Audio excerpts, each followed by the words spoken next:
This nasty weather impacting millions across the East Coast. Virginia Beach certainly feeling the impacts with multiple warnings in effect.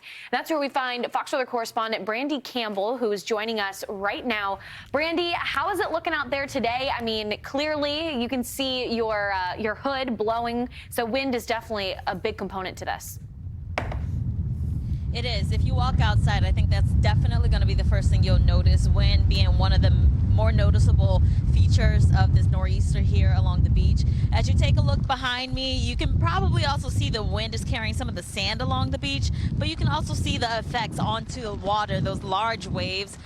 Early this morning, I was checking in with some of the wave heights, and they were in the 7 and 8 foot range.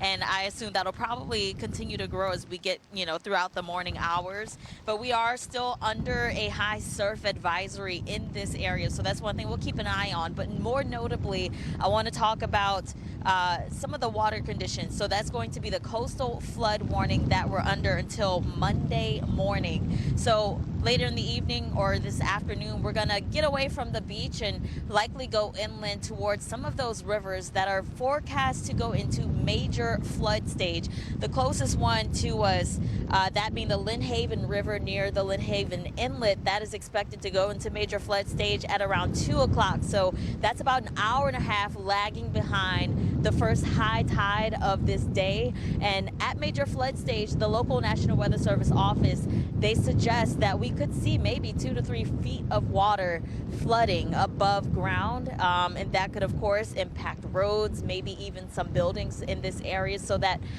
coastal flood warning, really the major impact that we're going to be keeping an eye on here. And of course, the winds, too, that plays a role into it, with the northeasterly wind just pushing water further inland, especially during the high tide. So a lot to keep an eye on so far this morning. I'd say not too bad. I mean, obviously, we have the wind impact.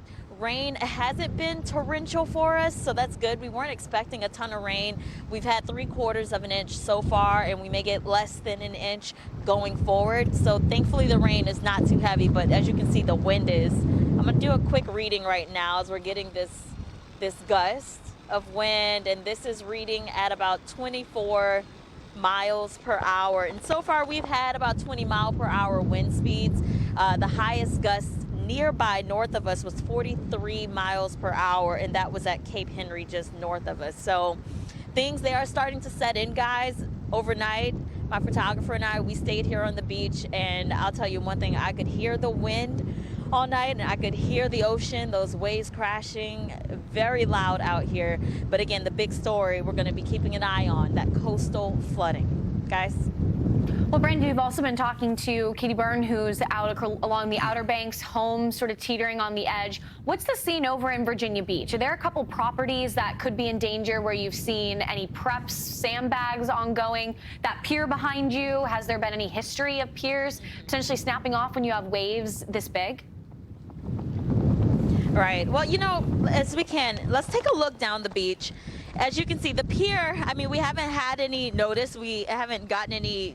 We went there yesterday and we didn't get any sense that they were too concerned. We'll see if they open it up to people and allow them to walk on the pier later on today. But as we continue to just look down this beach right here, you'll see it is completely cleared of any structures on the sand, unlike what you'll see by Katie Byrne. They have a seawall. I'd say things are pretty protected down here. So what's going to be more vulnerable will be likely the homes that are inland and along the rivers that could be susceptible to receiving some of the flooding with those rivers cresting in major flood stage. Yeah, I mean, it's not just the immediate coastline. When you have those tidal rivers, they're also looking at moderate to even major flood stage later on this afternoon. So that was Fox Weather's Brandy Campbell out of Virginia Beach. Brandy, thanks so much. We'll check back in with you later on.